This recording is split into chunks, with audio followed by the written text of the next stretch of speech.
Hi friends, आज की video को शुरू करने से पहले मैं आप सभी से रिक्वेस्ट करूंगा कि इन क्लिप्स को जरा आप ध्यान से सुनते रहिएगा, क्योंकि आज इन्हीं क्लिप्स की हेल्प से और ऐसी कुछ प्रैक्टिकल चीज़ों की हेल्प से मैं आपका ये टू बी का जो कॉन्सेप्ट है बहुत अच्छे से क्लियर करवाने वाला हूं। So make sure to watch this video till the end, listen to these clips very carefully right now.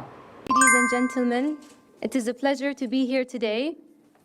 The weather is beautiful, the event is lovely, and more importantly, the cause is critical. I think one, she's a very courageous woman. She's done a lot of unconventional films. She's very unconventional. And what reminds me most about her is she is very endearing. Well, it is a story of a woman. Life is a focus, life is a purpose. तो देख लिया आपने। अब आइए यहाँ पे the weather is beautiful, आपने सुना वहाँ पे द वेदर इज ब्यूटीफुल। एक जो स्पीकर थी वहाँ पे वो बोल रही थी the event is lovely, the cause is critical. Actually this girl is not from India, I guess ये इंडिया से है नहीं। अब वैसे इन क्लिप्स को सुनाने का मेरा मकसद बस एक है कि आपको सिचुएशन वाली इंग्लिश में सिखा पाऊँ। कोई ज़रूरी नहीं है ग्रामर को रटने की, कोई ग्रामर के वो रूल्स को आपको फॉलो करने की वैसे शुरुआत में ज़रूरत नहीं है। शुरुआत में आपको स्पीकिंग के लिए कुछ कॉन्फिडेंस बूस्ट अप करने, कुछ फॉर्मेट्स को आपको स्टडी करवाने हैं ताकि आप बिल्कुल बेझिझक अंग्रेजी आप बोलना शुरू कर दें। एटलीस्ट ये शुरू करवाने जो प्रॉब्लम नहीं, ये किक जो है ना, शुरुआती इनिशियल किक जो है ना वो बहुत मुश्किल से मिलती है। तो ये इनिशियल किक अगर आप लोगों को मिल गई तो दैट्स नाउ वेरी पॉसिबल कि अब बहुत ज़्यादा चांसेस बढ़ जाएंगे आप लोगों के लिए कि आप बहुत जल्द इंग्लिश बोलना आप लोग प्रैक्टिस करना शुरू कर देंगे। तो यहाँ पे देखिए, यहाँ पे इन्होंने बोला the weather is beautiful, the event is lovely, the cause is critical. और भी जो बहुत सारे स्पीकर्स थे वहाँ भी आपने सुना she is very courageous, she is very unconventional, she is very enduring. ये आपने सुना होगा, प्रीति जिंटा की जो इंटरव्यू है वहाँ पे आपने सुना है। फिर आपने सुना it is a story of women, it is the line of Muniba Mazari, I guess correct. Life is a focus, life is a purpose, ये दोनों लाइन्स है बिग बी यानी कि मिस्टर अमिताभ बच्चन, तो इनकी आवाज़ में आपने सुना था ये the child is a dream of its parent, the child is a dream of its parent, ये भी आपने उन्हीं के मुँह से सुना है। गाइज ज़रा ध्यान से समझने की कोशिश करिए मैं क्या समझाने की कोशिश कर रहा हूँ यहाँ पे। मैं आपको सिंपली समझाने की कोशिश कर रहा हूँ कि ये सेंटेंसेस किस चीज़ के बारे में बताए जा रही है, किस टाइप के सेंटेंसेस की हम बात कर रहे हैं यहाँ पे, किस तरीके की बातों को यहाँ पे शेयर किया गया है। क्या यहाँ पे एक्शन की बात हो रही है? बिल्कुल नहीं हो रही है। यहाँ पे किसी भी सेंटेंस में अगर आप देखेंगे तो एक्शन की बात बिल्कुल भी नहीं हो रही है। तो एक्शन की अगर बात नहीं हो रही तो किस चीज़ की बात हो रही है, यही आज हम इसमें समझने वाले हैं। So keep watching this video till the and. अब ये किस तरीके की सेंटेंसेस है, इसको बात करने से पहले जरा ये समझिए the weather is beautiful simply मतलब क्या है, मौसम बहुत सुंदर है। इवेंट इज लवली, जो इवेंट ऑर्गेनाइज किया गया वो बहुत स्पेशल है, बहुत लवली है। द कॉज इज क्रिटिकल, जो रीज़न है यहाँ का, ये जो किसी प्रॉब्लम के लिए रीज़न है वो बहुत क्रिटिकल है। शी इज़ वेरी करेजियस, एक किसी लड़की के बारे में बातचीत चल रही है यहाँ पे। शी इज़ वेरी करेजियस यानी कि वो जो वहाँ पे होस्ट थे वो एक्चुअली प्रीति जिंटा को एड्रेस कर रहे हैं यहाँ पे। शी इज़ वेरी करेजियस कि ये बहुत ही ज़्यादा साहसी लड़की है। She is very unconventional, unconventional का मतलब होता है एक ऐसा इंसान जो ऑर्थोडॉक्स ना हो, जो पुरानी बातों पे ज़्यादा बिलीव ना करे, यानी कि जो घिसी पिटी बातें हैं, जो नेगेटिव माइंडसेट्स हैं उन पे बिलीव ना करे, उन्हें बोलेंगे unconventional. She is very enduring, enduring का मतलब है नॉट स्टॉपिंग, यानी कि खुद को वो स्टॉप नहीं कर सकती हैं, किसी भी चीज़ में बहुत लगन होता है उनका। गाइज ये कहीं ना कहीं हम किसी इंसान के या किसी चीज़ के बारे में हम खासियत बताने की कोशिश कर रहे हैं। खासियत समझ रहे हैं ना, क्वालिटी, क्वालिटी अब सही भी हो सकती है और एक ख़राब क्वालिटी भी हो सकती है। It is a story of women, ये इंफॉर्मेशन है जिसमें एक्शन नहीं है, विदाउट एक्शन वाला ये एक इंफॉर्मेशन है। It is a story of women, मैं कुछ आपको इंफॉर्मेशन शेयर कर रहा हूँ। It is a story of a little boy, एक छोटे लड़के की ये कहानी है।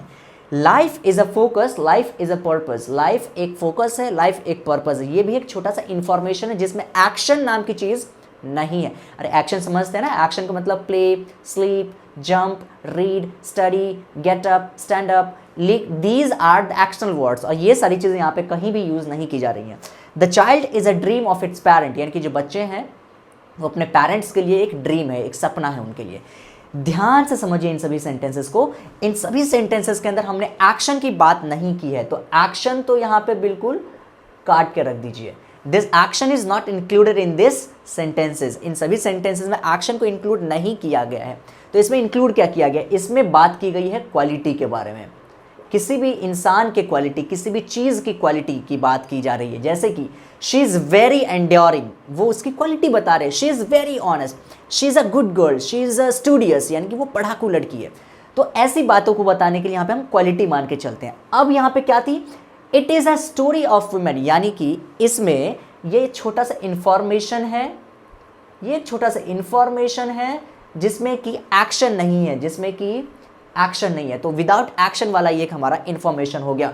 अब बात करते हैं the child is a dream of its parent, the child is a dream, ये फैक्ट की भी बात हो रही है, तो एक किसी ऐसे फैक्ट की हम बात कर लेते हैं जो इनकी क्वालिटी होती है, जो कभी चेंज नहीं होती है, ना ही एक्शन होता है उसमें। The child is a dream of its parent, इसमें एक्शन भी नहीं है बिल्कुल। The child is a dream of its parent, ये सच भी हो सकती हैं बातें। तो एक फैक्ट की बात जब करते हैं और वो भी बिना एक्शन वाली फैक्ट, यानी कि उसमें एक्शन की मौजूदगी नहीं होनी चाहिए। तो ये जो जितनी भी चीज़ें आप देख रहे हैं इसमें और भी बातें ऐड की जाएंगी, लेकिन अभी तो यहाँ के सेंटेंसेस में जैसे कि आपने सुना ये सारी की सारी चीज़ें, द वेदर इज़ ब्यूटीफुल, ये एक स्टेट कंडीशन भी हो सकता है कि अभी के माहौल की हम बात कर रहे हैं। मान लीजिए अभी का माहौल जो है बहुत सुंदर है, अभी का वेदर जो बहुत ज़्यादा सुंदर है, तो क्या बोलेंगे, द वेदर इज़ ब्यूटीफुल, यानी कि यहाँ पे हम इस वेदर की खासियत बता रहे हैं, यानी कि इस वेदर की हम कुछ क्वालिटी की डिस्कशन कर रहे हैं। तो क्वालिटी की जब बात आए, नॉर्मल इंफॉर्मेशन की जब बात आए और एक फैक्ट की बात है जिसमें एक्शन ना हो, यानी कि एक्शन नहीं होनी चाहिए, तो ये तमाम की सेंटेंसेस, ये ग्रुप ऑफ सेंटेंसेस, इन सभी बातों को हम एक वर्ड से डिनोट करते हैं और जिसका नाम है to be. This is one of the basic chapters guys, ये बहुत ही बेसिक चैप्टर्स, अगर ये आप सीख जाते तो बहुत ज्यादा किक मिलेगी आपको स्पीकिंग में, आपको बहुत ज्यादा हेल्प मिलने वाली है स्पीकिंग में, राइट।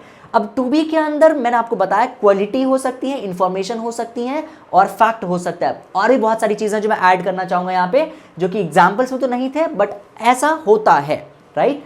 तो अब इसमें हम हो सकते हैं कि स्टेट कंडीशन को ऐड कर दें। स्टेट कंडीशन क्या होता है कि भाई किसी भी इंसान की स्थिति कैसी है, I am healthy, I am fit and fine, I am sad, I am happy, you are thrilled, बहुत ज़्यादा हैप्पी को हम बोलते हैं thrilled, you are sad, you are unhappy, you are naughty, they are students. तो इन सभी बातों को बताने के लिए हम स्टेट कंडीशंस की यूज़ करते हैं। स्टेट कंडीशन को अगर हमने यूज़ किया तो वो हमारा बन जाएगा टू बी फॉर्मेट। तो ये अब क्या टोटल बातें आप समझ के आ रही हैं यहाँ पे कि ये सभी के सभी सेंटेंसेस यहाँ पे कैसे थे, बिना एक्शन वाले, स्टेट कंडीशन वाले, ऐसे फैक्ट वाले जिसमें एक्शन ना हो, और एक ऐसी बातें जिसमें हम क्वालिटी की डिस्कशन करते हैं, जिसमें हम सब्जेक्ट की किसी क्वालिटी को हम डिस्कस कर रहे हैं। I hope that's clear guys, and this is very interesting and very practical teaching method that I'm using to teach you all to make you understand this concept. ये to be का concept बहुत critical हो सकता है अगर आप ध्यान नहीं देंगे तो, करेक्ट। आई होप कि यहाँ तक चीज़ें क्लियर हो चुकी होंगी।